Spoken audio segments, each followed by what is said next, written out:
Tere, minu nimi on Erki Tammiksaar, olen Eesti Maaülikooli ja Tartu Ülikooli vanemteadur, Tartu Ülikoolis siis kaasprofessor,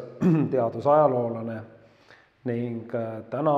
ma tahaksin rääkida Adam Johann von Krusensternist. Ma olen korra rääkinud siin Fabian Gottlieb von Bellingshausenist ning tema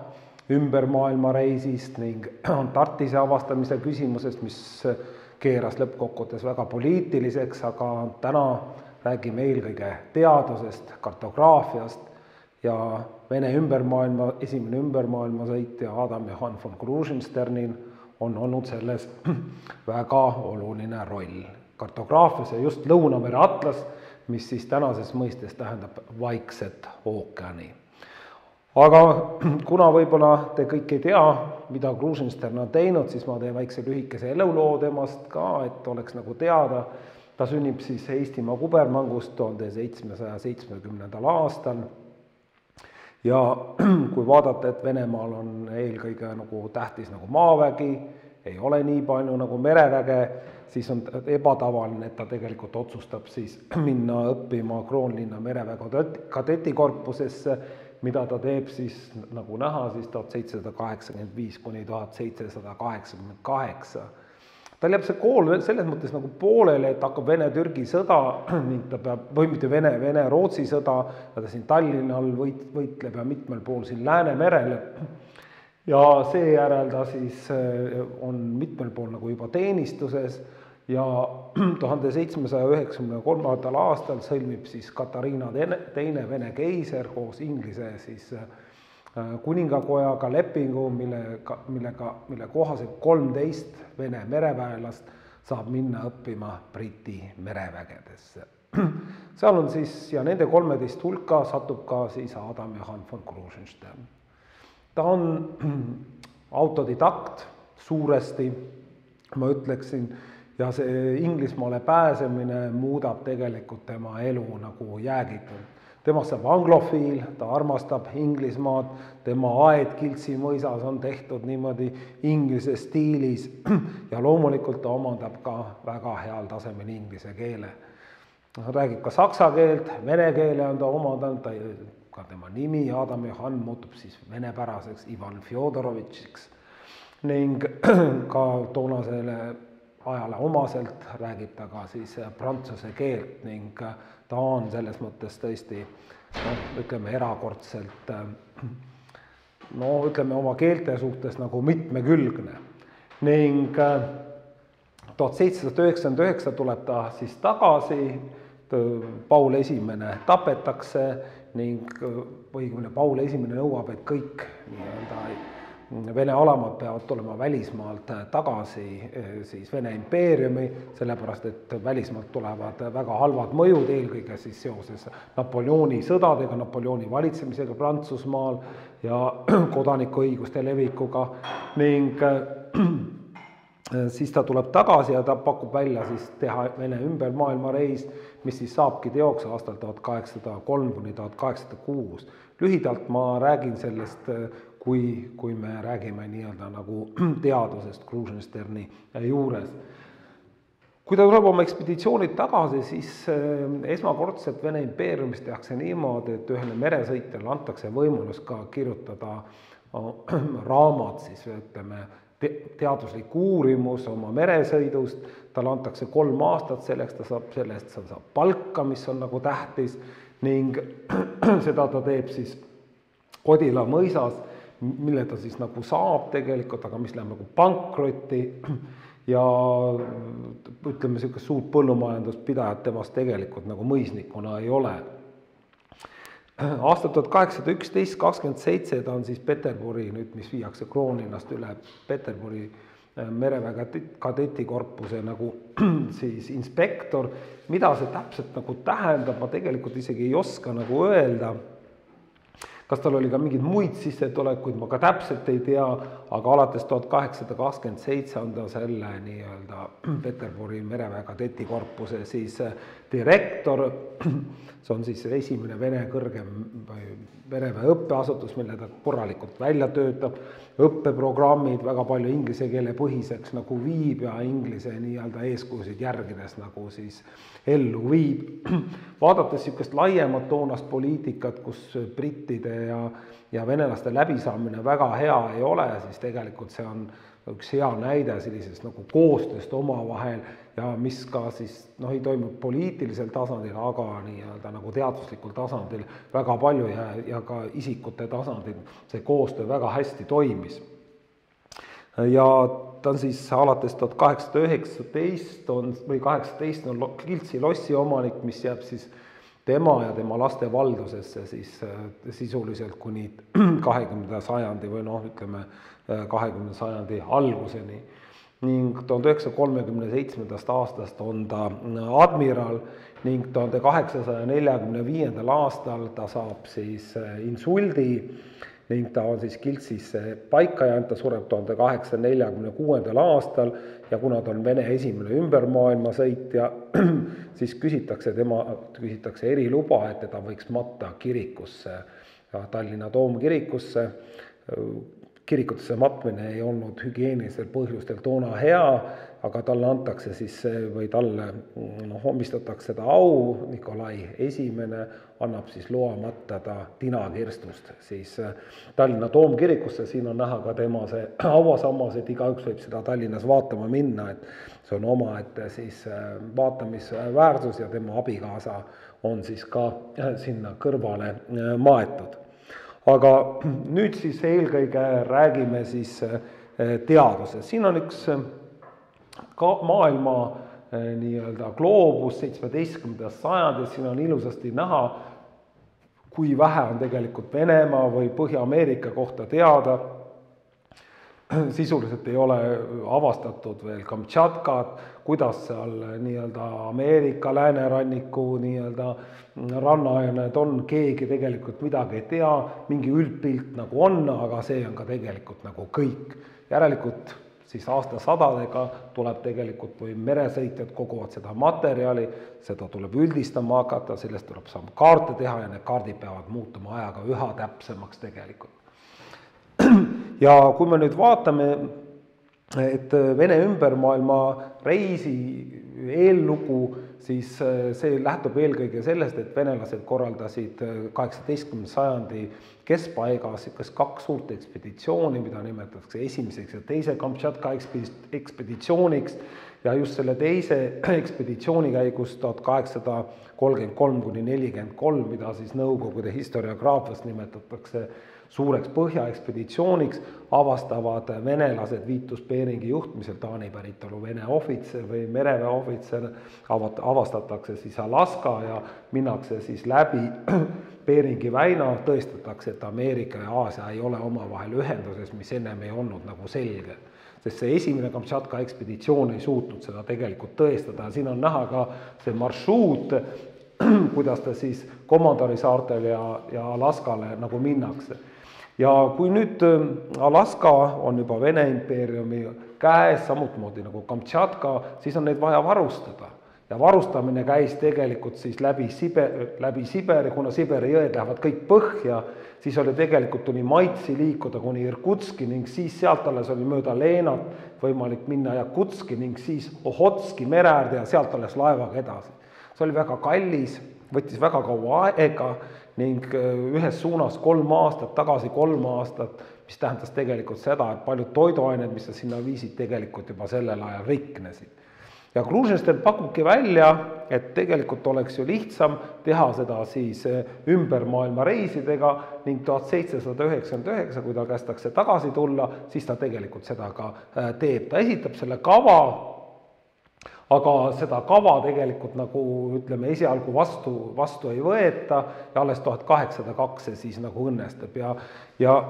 ühelt poolt ütleme see ekspeditsioon, mida ta tegelikult nagu teeb, on puhtalt nii-öelda niisugune kaubandusliku iseloomuga, aga ta seab sellele ka mõned teaduslikud ülesanded. Ja tegelikult, kui ta nüüd Briti mereväes teenis aastat 1700-ndate seal keskpaigas ja kuni teise pooleni, siis ta väga pikka aega ta siin Ameerika rannikul ja tänase Kanada rannikul liikus nagu ringi ja õppis nagu neid alasid tundma ning siis ühel hetkel läksid nad Philadelphiasse, kus siis ka töötas toonane Ameerika president George Washington ning on väga palju kirjutatud sellest, et George Washington pakkus Krusensternile võimalust saada siis ehitada Ameerika merevägi üles. Tegelikult nii drastiline see ei ole, et ta kohtus tõesti niimoodi George Washingtoniga ja Washington või ta meenutas seda kui väga ilusat kohtumist, aga et tal oleks midagi pakutud, seda kindlasti nagu mitte. Aga need meresõidud just Briti mereväes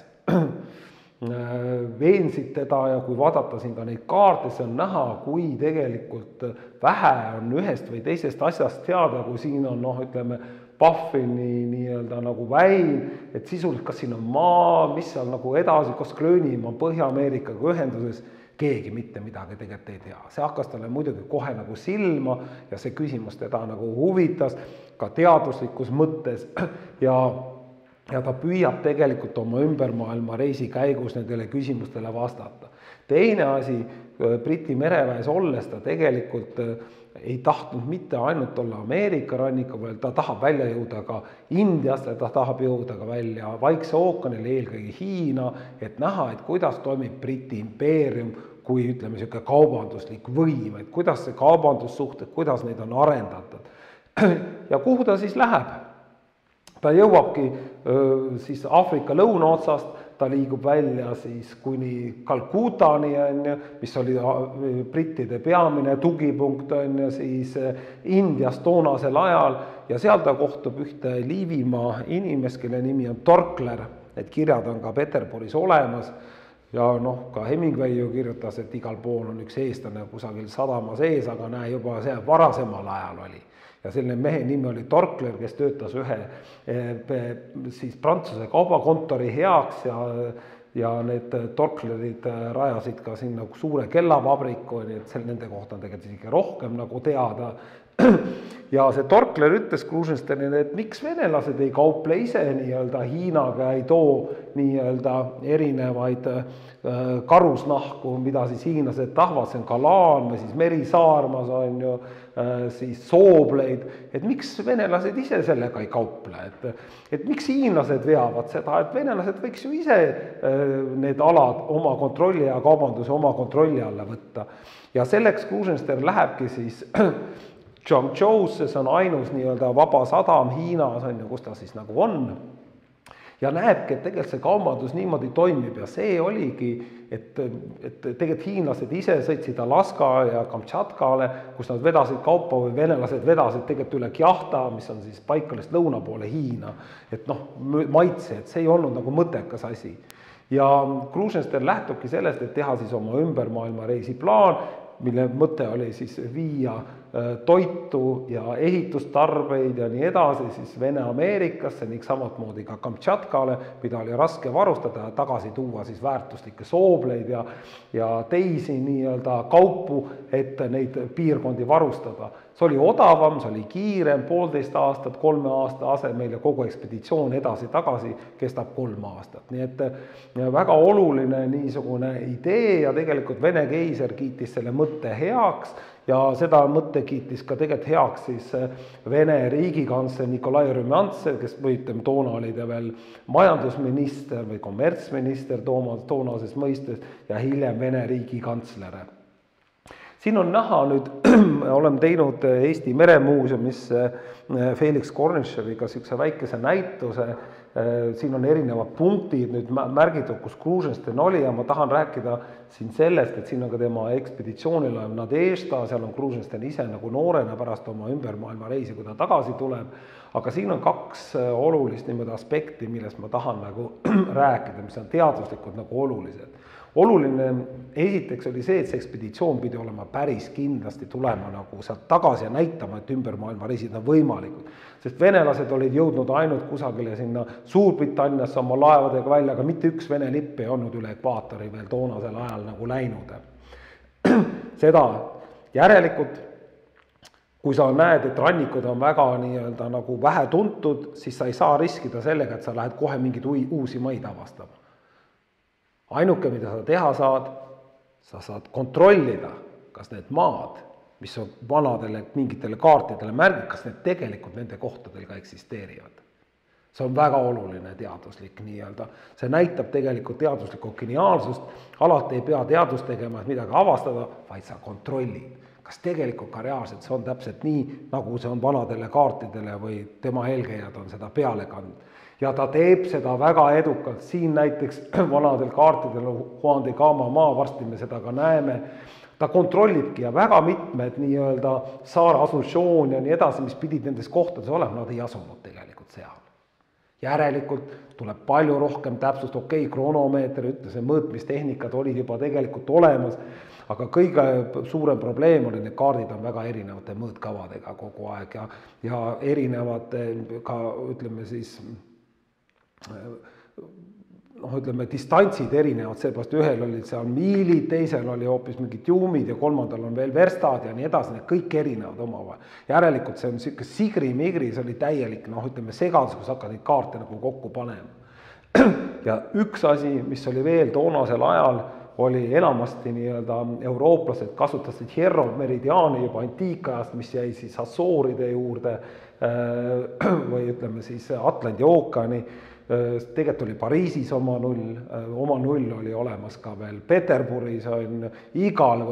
niimoodi suurriigil oli oma null ja oli ka tegelikult siis Inglismaal, Londonis oli Greenwichi null.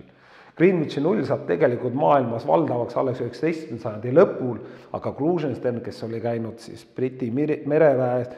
ja tema leidis, et Briti merekaardid ja need on kõige paremad, tema võtab ja teeb oma niimoodi kaardid kõik nii-öelda nagu Greenwichi meridiaani järgi, mis on oluline, mis aitab kohe nii-öelda üldistada, nagu kuna britid olid palju ringi liikunud nii-öelda siis selle nulli peale. Ja kõik teised Vene meresõitjad, kellest meil siin täna juttu tuleb, kõik kasutavad Greenwichi nulli, aga see ei ole valdav. Et see on selles mõttes nagu oluliselt pisiasjad, mis tegelikult nii-öelda teaduslike materjalide üldistamise puhul on tegelikult nagu väga, väga olulised. See Vene ümbermaailma reis on selles mõttes veel tähtis, et seal on kaasas nagu ka loodusteadlased. Juba James Cook oli esimene, kes loodusteadlast endaga kaasa võttis ja pärast seda kõikidel ekspeditsioonidel pidi ka nad olema. Teatavasti Tartu Ülikool taas avatakse 1802, ekspeditsioon 1803, sul ei ole kedagi siit kaasa võtta. Need kõik on välismaalased. Georg Hanni von Langsdorff, Wilhelm Gottlieb Thieleses von Dielenau, need on 2 sakslast, Johann Kaspar Horner oli tegelikult Šveitsi füüsik ja võiks öelda, et Krusensterni elu parim sõber ja keda ta usaldas, nad teevad väga palju asju koos, et see kirjavahetus on väga ulatuslik, mis praegu Zürichis on ka kõik olemas ja mida ma olen ise nagu ka läbi töötanud. Need on nagu 3 peamist. See ekspeditsioon on tegelikult väga õnnetu, väga mitmes aspektis, sellepärast, et seal on väga palju tülisid ning mitte nende vahel, aga lihtsalt sellepärast, et ka Vene-Ameerika kompanii on sinna seatud, seal oli pandud veel üks Nikolai Ryazanov, üks mees, kes oli pandud Jaapani nii-öelda nagu saadikuks keisri poolt, kes oli pandud ekspeditsiooni üldjuhiks veel, ja nad olid ühe laeva peal, Krusenstern on 2 kaptenit ühe laev läheb põhja.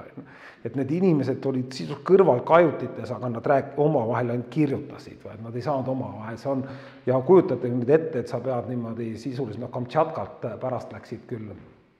läks Ryazanov maha või ütleme, ta tõsteti nagu sealt maha, aga ütleme Kamtšatka kuberneri nagu loaga, aga see on ilmvõimatu, kujutage ette, kui seal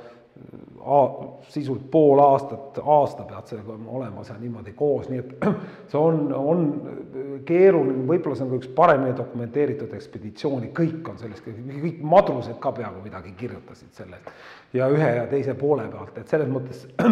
on see huvitav ja siin on nüüd Krusensterni enda, et näha, kuidas see on, et siin eerste detail on Kroonlinnast kuni siis Kap Hornini, see on siis Lõuna-Ameerikani välja, et selline on näete siis sissejuhatus, et nii-öelda nagu mustad, mille siis ta on ise kirja pannud. See muidugi ilmub pärast ilusa raamatu, siin on ka mõned Deleuze Fontilena joonistused, mis hiljem nagu litograafiateks tehakse ja mida siin meie arhiivides mitmel pool isegi osta ees mõningaid selliseid asju saab ka osta, aga muidugi mitte neid, et need on nagu käsikirjalised ja need on nagu arhiivis olemas. Ning üks selle reisi sihte on Jaapan, tegelikult Jaapani kohta ei olnud palju teada, see on esimene Jaapani kaart, mis on Tartu ajalooarhiivis nagu Eesti ajalooarhiivis siis nagu hoiul, see on Krusensteni fondis ja kui see avastas minu juhendaja Heino Mardiste, siis jaapanlased käisid ja nad on filminud seda korduvalt juba, et see on üks Jaapani sõjavang, kes siis venelastel selle kaardi nagu tegi ja Krusensten kasutas seda, jäi see tema juurde ning nad on nagu tegelikult on Jaapanis sisuliselt vangis, tal tahetakse kaubandust üles võtta, Krusensten tahtis ju Hiinaga, aga talle anti käsk siis võigimsel Ryasanole, et Jaapaniga on vaja sidemed sõlmida, aga see muidugi kõik ebaõnnestub, aga oluline on see, kui nad pärast siin nagu vabanevad Nagasakis, siis nad tegelikult siin Jaapani kaardistavad, et nii täpselt polnud Jaapanit mitte kunagi seni kaardistatud, et kui me kohe näeme üldisemalt kaartidel, siis oli see väga halvasti tehtud. Teine, mida nad täpselt nagu kaardistavad ja kontrollivad, on ka tegelikult siis Kuriili saarestik, mis ennem oli ka, ei olnud nagu täpselt kaartide peal ja siin on ainult siis ütleme Kuriilide põlisrahvas, et mis muidugi pälvis väga suurt tähelepanu ka siis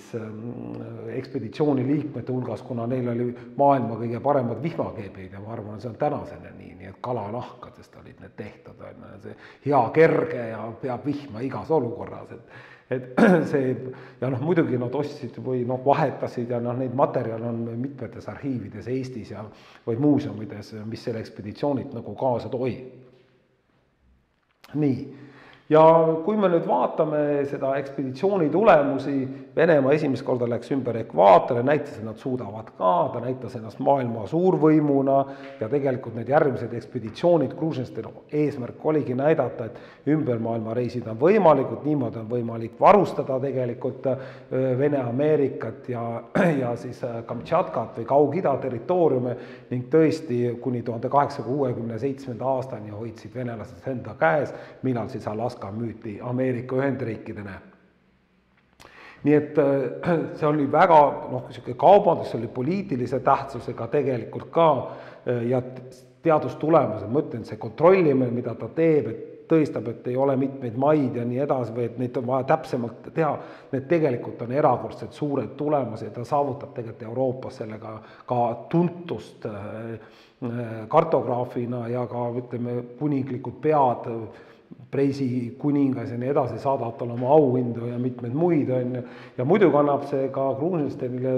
ühiskonnas positsiooni, kui ta sureb, pannakse temale ausammas, Neeva kalda peal, see on täpselt siis Kroonlinna kadett või selle Peterburi kadetikorpuse nagu vastas, siin on see ilusasti näha ja tema hüüdnimeks saab der Weltumsegler või siis ümber maailma sõitja, kuidas teda siis ka nagu mitmetes ringkondades tegelikult ka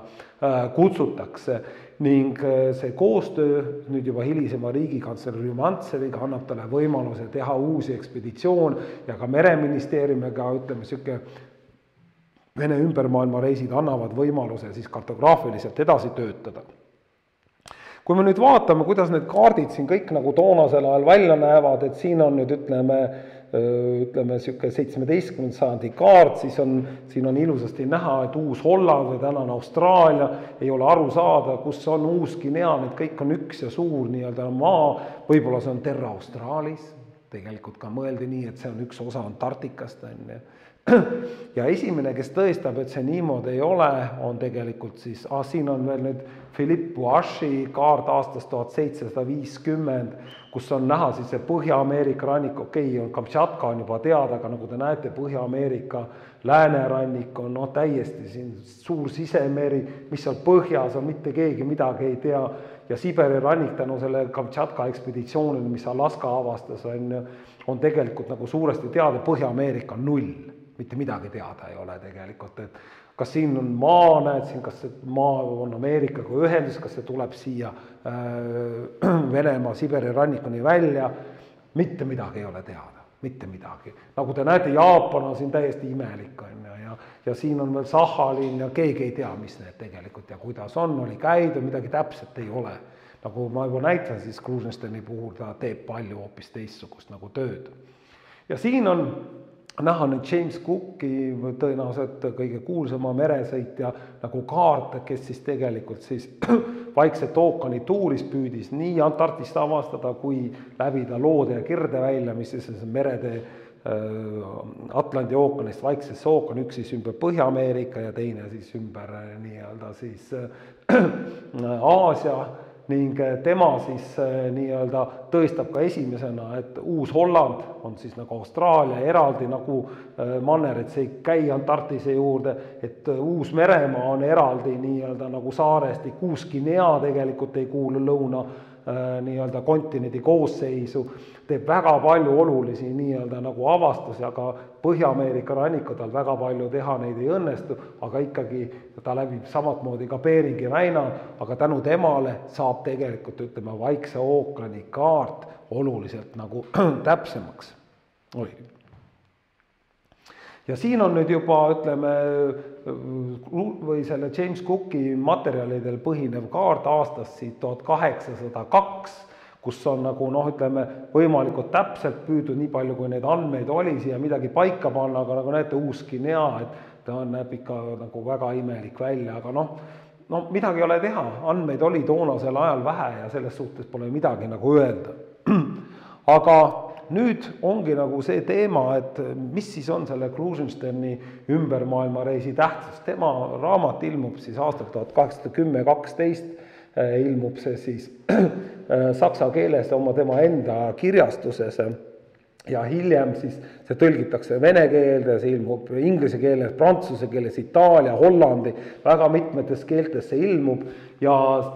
tegelikult ka vene keeles tuleb see ja venekeelne ka kaart tuleb tegelikult enne välja, saksakeelne tuleb isegi, saksakeelne atlas tuleb hiljem ja see ongi aastal 1814 ilmub saksakeelne atlas, aga kuna Krusenstein, kes pidas nagu Briti meresõidu andmeid väga oluliseks, veel kui see atlas ilmus, ei olnud saanud nii-öelda nagu Inglismaale minna, ta läheb sinna 1815 alles, et täpsustada oma maailmakaarti, mida ta tahtis selle atlasesse panna, siis ta sellesse atlasesse üldse oma maailma atlast või maailmakaarti välja ei pane ja avaldab 1815 selle kaardi eraldi. Ja selle maailmakaardi põhjal Mercatori projektsioon, nii nagu tegi ka Cook ja mitmed varasemad, ta jätkab seda traditsiooni, ainult tema puhul on erinev see, et ta annab seda järjest välja, et kogu aeg täpsustab ning esimest korda, ma ütleksin siis, ütleme, niisugune kartograafia ajaloos, ta spetsiaalselt ka põhjendab, miks üks või teine maa, saar, miks ta sellesse kohta paneb, ta on analüüsinud kõiki materjali, mis seal on, paksu raamatu kirjutas selle kohta,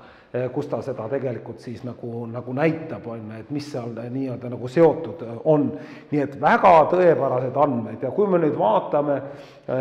brittide kõige olulisem kartograaf 19. sajandi alguse, Aaron Arrowsmith, selle sama maailmakaardi põhjal, mida ma näitasin, siin on näha Krusensteini nii-öelda ümbermaailmareisi nii-öelda nagu marsruudid, on ta pannud täpselt oma atlase peale. Sisuliselt ta kopeerib seda, mida Krusenstein on teinud. Niimoodi jõuavad andmed Briti atlastesse. Siin on teine ka nüüd kogu saarestik on ka niimoodi, mis puudutab tegelikult Koread, tegelikult ka seal tänase nii-öelda Sunda saarestikus, Jaava saare juures ta teeb väga olulisi nagu uuringuid, mida teised või ütleme, pole teinud, mõõdab seal Batava, Jakarta, nii-öelda tänapäevast Jakarta siis sadama sügavust ja kõik, et puhas teadustöö, mida ta tegelikult nagu teeb ja see on ka põhjus, miks siis nii-öelda võetakse tema andmed nagu otse üle, et see näitab tegelikult nii-öelda nagu ütleme seda taset. Siin on nüüd üks käsikirjaline Saksa atlas, siin on kohe et näete siin kirjas, et 1812 põhineb Krusensteini originaalkaartidel, on kohe ilusasti nagu kirjas, et käsitsi ja tegelikult siis Adolf Stierer, Saksa kuulus kartograaf ja Saksa, ütleme niimoodi, et kui Prantsusmaal oli kartograafias oluline tegija 18. sajandil, siis 19. sajandil tegelikult tõuseb ja Saksa kartograafia ja Saksa kaartide tase on maailmas kõige parem, et see ületab ka brittide ja teiste kaarte, aga ütleme, kus need alusandmed tulevad, see on omaette teema. Aga siin on näha see ja siin on ka trükitud versioon 1801 Sotsman, järjekordselt kõik Krusensteini marsruudi põhjal on see tegelikult nagu tehtud. Nii et võib öelda, et väga kiiresti, mõne aasta jooksul on tema andmed kõik juba maailma kaartidele üldistanud saanud nii-öelda nagu ütleme maailma kartograafia osaks. Ja Krusenstern siis, ma olen mõelnud, et millal ta kontsentreerub nagu Vaiksele ookeanile, ta tegelikult esialgu püüabki kõikide ookeanide nii-öelda materjale parandada, ta annab ju tegelikult neid maailmakaarte kuni 1825. aastani välja 4 erinevat trükki, nagu ma kirjutasin, aga siin on see raamat, et lisandusi suure ookeani hüdrograafia või suurte ookeanide hüdrograafia, mis ongi siis tegelikult nii-öelda millele need kaardid tegelikult nagu põhinevad, et siin on iga koht, mis tal siin nii-öelda saar on pandud, on tegelikult põhjendatud ka. Ei ole niimoodi, et ma suvaliselt kusagil keegi midagi oli pannud, ei, ta ütleb ka, et neid ei või panna peale, sest ei ole kindel, kas need on seal, ja kui ta on mingid erinevad kaart natuke erinevad, ütleb, et võib-olla peaks seal olema, aga nõuab, et seda on vaja täpsustada. Nii et niisugust asja, et niisugust suurt selgitust nagu, kus on analüüsitud kõik meresõit, nii palju kui materjal on läbi, niisugust asja enam ei olnud. See on hoopis teine nagu teadustase, mis sealt nagu tegelikult on tulemas. Mis on nagu nüüd Krusensterni puhul nagu hea ja mis tegelikult ka, miks võib öelda, Krusenstern on maailma üks juhtivad kartograafe 19. sajandi ja Vaikse ookeani puhul kindlasti nagu kõige olulisem on tegelikult tingitud suuresti sellest, et brittidel ei olnud väga suurt huvi siis nii-öelda neid ümbermaailma reise nagu teha, nad neil kaubateed olid juba sisse töötatud, aga venelastel seda nagu ei olnud või seda ei olnud nagu nii vaja teha, et Krusenstern suudab, et kui järgmine ekspeditsioon tuleb, siis ta suudab nagu mõjutada, et need marsruudid oleks erinevad, et nad ei kataks neid, et oleks nüüd võimalik tegelikult nagu avastusi teha ja Otto von Kotzebue, kes on ka Krusensterni esimesel ümbermaailmareisil kaasas, tema siis Krusenstern soovitab teda siis Rümantsevi ekspeditsiooni juhtima, Rümantsev ise oma rahast maksis ekspeditsiooni, mille ülesandeks ta leidis, et peaks leidma meretee ümber niimoodi Põhja-Ameerika, siis Atlandi ookeani, britid olid ka vaikselt seda suunda, või ma ütleksin isegi nii, britid hakkasid pärast seda uurima, kui Kotzebue nii-öelda oma ekspeditsioonile läks. Sellepärast, et Krusenstern rääkis sellest, oli Inglismaal sellel ajal, kõik Inglise juhtiva admiraliteedi juhtivad liikmed teadsid sellest ekspeditsioonist ja tegelikult britid alustavad 1817 umbes siit teiselt poolt, nii et ütleme, ma nimetaksin seda ka koostööks, tegelikult see toimis. Krusenstern polnud küll veendunud, et ütleme, seda loodevälja on võimalik läbida, aga ta leidis, et kui kasutada nii-öelda et kõik andmed, mis ta oli kogunud, näitas, et tegelikult Vaikse ookeani keskosas on võimalik teha tohutult palju avastusi. Ja see Otto von Kotzebue ekspeditsioon seda ka tõestas. Mitte üks teine Vene ekspeditsioon nii palju saari ja saarestikke ei olnud avastanud, kui seda tegi Kotzebue. Ja see marsruut oli lihtsalt nii hästi nagu valitud ja siin on ka näha, et ütleme, ja siis muidugi läheb veel loodeväila sisse ja teeb seal ka veel olulisi nagu avastusi, nii et geograafilises mõttes äärmiselt edukas, järelikult tuleb ka neid materjale kiiresti nagu üldistada. Ja siin ongi, et põhimõtteliselt ma näitan see regiooni, et Krusenstern ütles sedasi, et kõige edukam on avastada nii-öelda uusi maid ekvaatorist 20 kraadi põhja poole ja 20 kraadi lõuna poole ja täpselt niimoodi ka oli. ja teine aspekt siis just seal Põhja-Jäämeres, kus ta teeb siis väga või olulisi avastusi ja siin on nüüd näha Karoliinides, seal on ta avastab terveid nii-öelda nagu saare ahelikke on ja mõnes mõttes ütleme, see ei ole ka nagu juhus, et ma tooksin siin võrdluse nii-öelda James Cookiga, ega James Cook ise ei oleks võib-olla avastanudki midagi, aga tal oli üks nii-öelda kohalik sealt Tahitilt Tupaia, kes koostas nagu talle kaardi, et kuna need okeaanlased liikusid ringi, et kuule, vaata sealt ja tänu sellele tegi James Cook väga palju olulisi avastusi. Ja tegelikult oli ka Kotsepuul oma nii-öelda Roarik oli see mees, kes siis oli tal seal reliiki nii-öelda ühelt saare pealt nagu kaasa võetud või sealt saarte ahelikult, kes talle ütles, kuhu peaks nagu minema, nii et see ei ole selles mõttes ka nagu päris tema teene, et ka jälle kasutatakse eelkäijate nii-öelda nagu kogemusi. Ja siin ta teeb palju nii-öelda nagu avastusi ja need muidugi siis Krusenstern hiljem kannab oma 1822 ümbermaailmareisi või ütleme maailmakaardi peale. Siin on veel teine nii-öelda Karoliinide ahelik, kus ta veel neid avastusi teeb, nii et järjest ja veel kord järjest.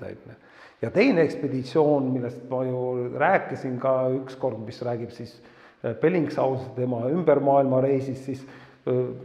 nende eesmärk oli ju ka, et kui Antarktises ei ole võimalik olla, siis teha avastusi niimoodi Vaikse ookeani keskosas ja kontrollida, kas need vaatused, mida tegi seal juba Kotsepuu vastavad tõele, nad avastavad ja kontrollivad ja ütlevad, et see ongi õige, aga avastasid ise veel rida uusi saari ka seal Vaikses ookeanis. Nii et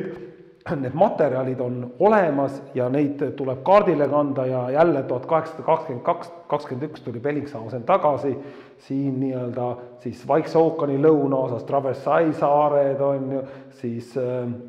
lõuna Sandwichi või ütleme saared, mida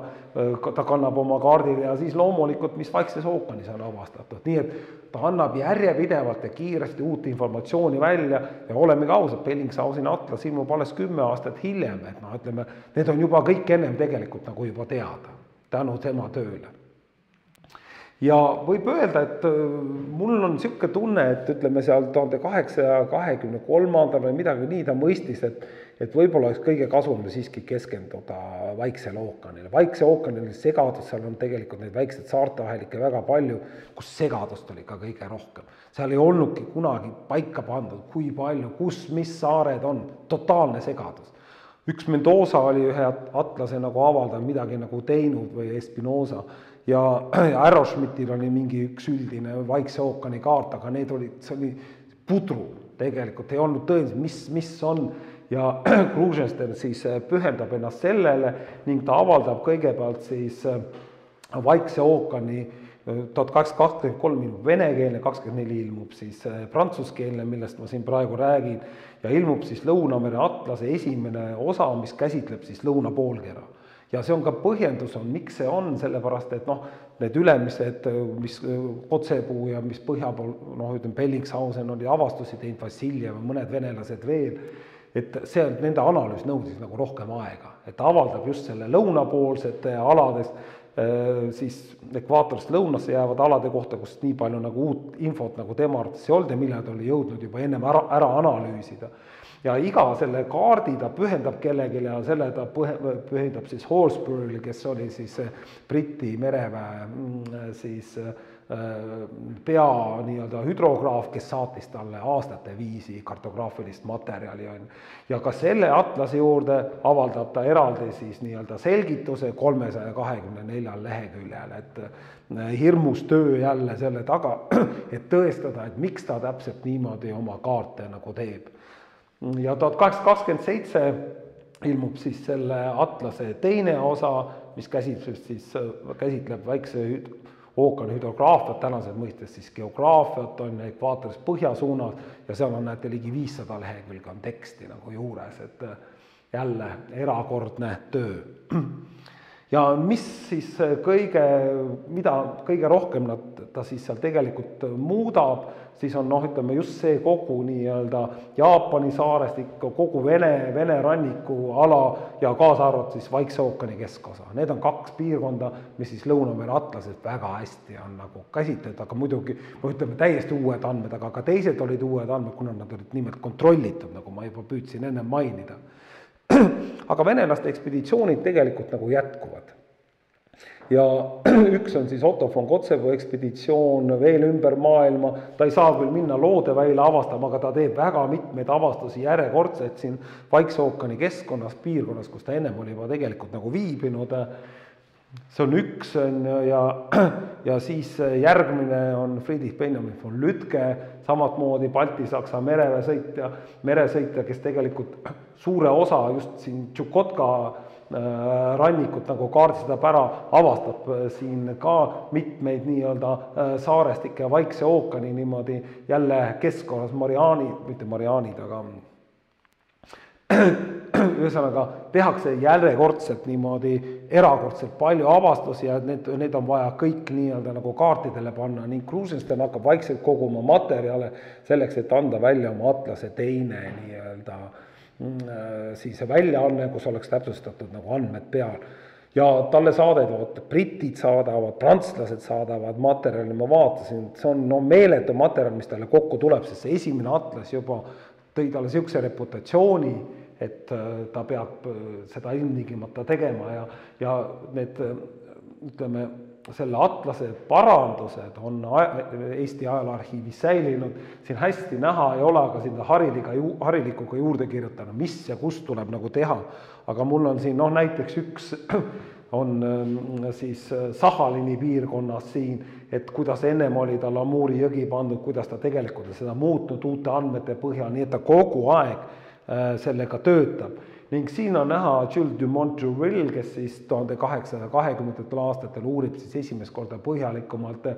Uus-Guinea rannikuid, mis ennem olid nagu ebaselged või juba täpsemaks saanud ja siin on näha, kuidas see on tema kaardil vanasti ja kuidas ta on kandnud nagu uue ranniku siis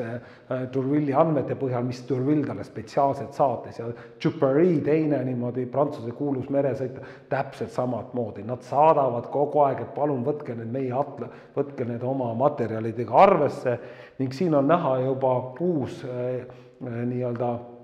rannikujoon 1835, millil siis ilmubki atlase teine versioon. Kui palju seda trükitakse, kui palju ta levib, ma ei oska öelda, Venemaal see on, aga kui palju ta välismaal oli, ma pean seda veel natukene uurima, aga jälle, mis on oluline, raamatud saadab järjekordselt nii-öelda nagu uuenduste kohta jälle selline analüüs, et mis kusagil nagu on ja miks ta niimoodi täpselt kirjutab. Ja tegelikult siin on näha ka tema nii-öelda Yesso või Hokkaido saar ja siin on näha ka, kuidas ta on teisel kaardil on näha, kuidas ta parandusi on sellele teinud, aga see materjal nüüd konkreetselt on jäänud ilmumata, sellepärast et see niimoodi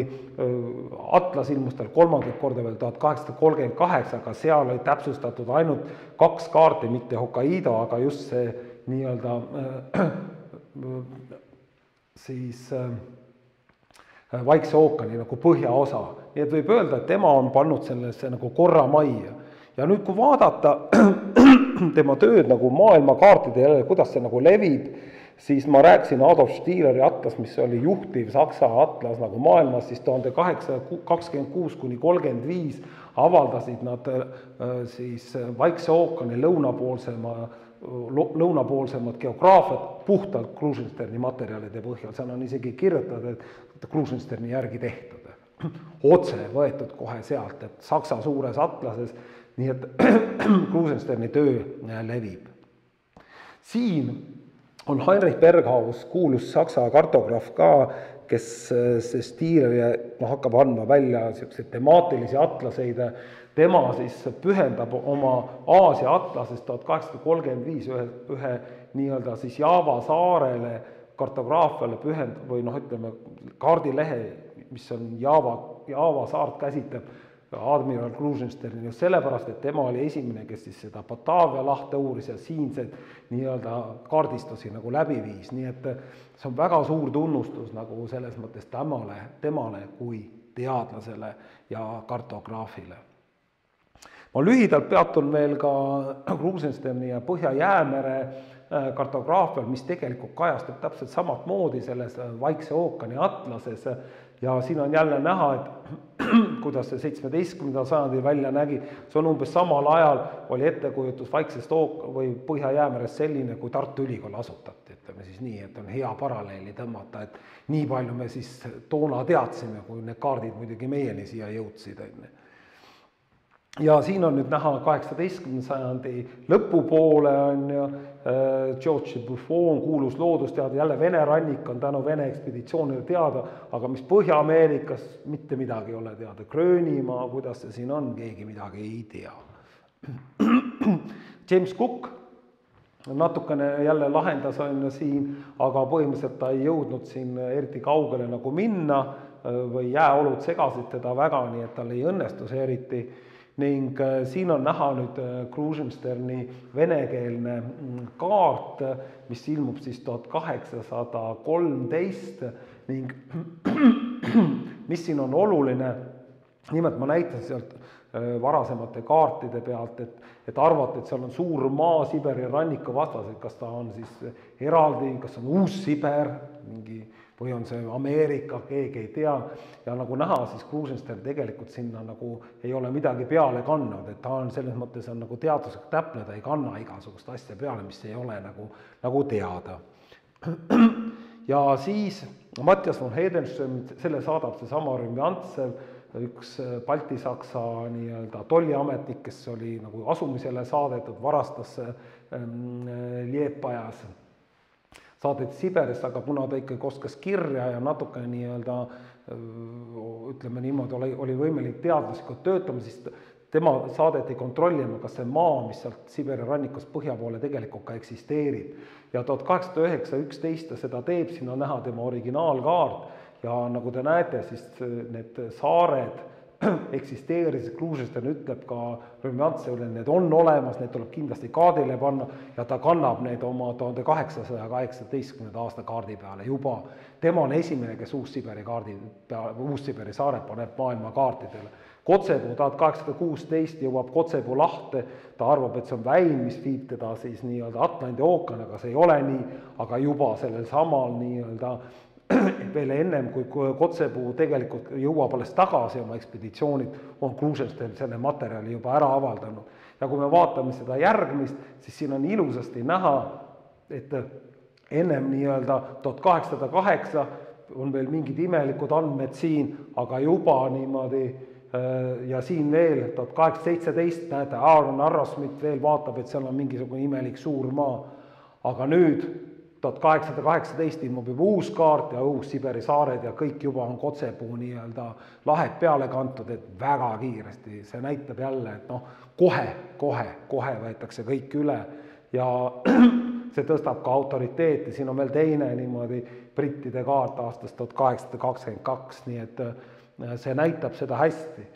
1821-24 Ferdinand von Wrangel, baltisakslane, peab uurima siis ka nii-öelda Kirde-Siberi rannikuala, mida ütleme nii olnud tehtud, et Hedenström oli küll käinud siin Uus-Siberi saarte peal, aga teda otsustati nagu kontrollida ja tema on see, kes kannab kogu selle ranniku tegelikult täpselt nii-öelda kaartide peale ja tegelikult ta siin ka märgib, et Jakani neemest põhja pool peaks olema mingi maa, mida tšuksid nagu näevad, aga tal ei õnnestunud sinna nagu kohale minna ja seal 1868 avastatakse selle koha peal tegelikult Wrangeli saar või Wrangeli maa toonasel ajal. Aga juba 1822 kaardil ta vaevalt pole veel tagasigi jõudnud, on Krusensternil on juba need andmed tegelikult nagu peale pandud, nii palju, kui see vähegi võimalik oli, sest et Wrangel saatis talle otse nii-öelda kirju ja ta sai selle põhjal seda, seal koordinaadid peal, sai kohe võtta tegelikult. Nii et väga kiiresti järjekordselt ta seda teeb. Ja kui nüüd vaadata Lõunamere atlast, siis Wrangeli ekspeditsioon kogu selle Siberi ranniku pani täpsemalt nii-öelda kirja. Mihhail Vassiljev, see oli, kes siis kui Bellingshausen läks lõunapooluse, tema läks siis põhjapooluse poole, liigub ka Kotsepuust kaugemale mööda rannikut Põhja-Jäämerre ja teeb avastusi ning Krusensternil William Edward Parry, kes on esimene, kes peaaegu loodeväega nagu läbib, saadab oma materjali Krusensterni ja samamoodi John Franklin saadab nii-öelda selle nii-öelda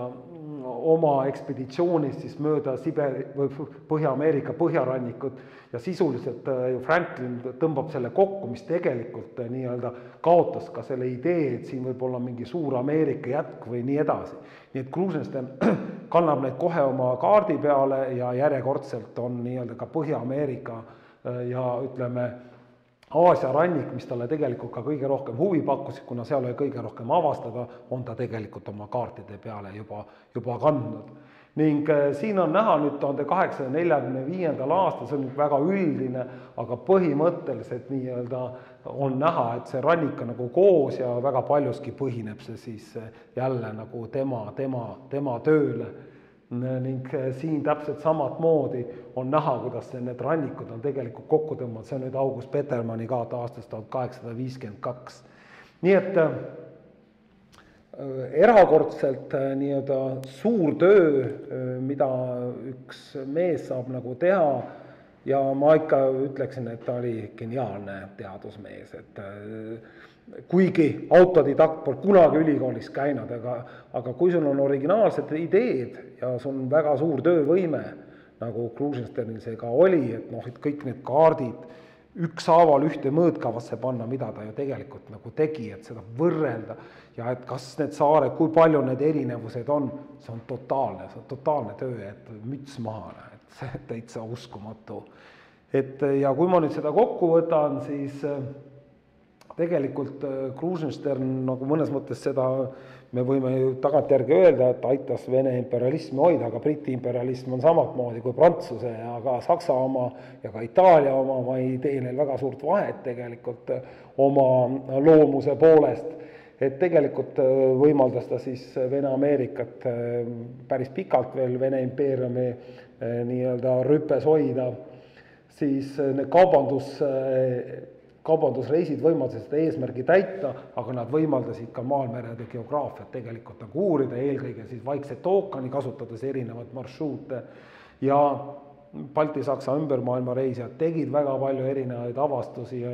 mida siis Krusenstern kandis nii oma Mercatori projektsioonis maailmakaardile, mida ta mitu korda välja andis, kui ka Lõunamere atlase või Vaikse ookeani erinevatele siis kaardilehtedele ja ma kindlasti väidan, et Vaikse ookeani atlas on Venemaa geograafia üks kõige olulisemad geograafialaseid töid ja kartograafialaseid töid, mis venelased kunagi teinud on ja mis maailma ja muutis, ütleme siis, meresõitu Vaikses ookeanis palju ohutumaks ja turvalisemaks, et seda peab kindlasti nagu ütlema. Vot, see oli kõik.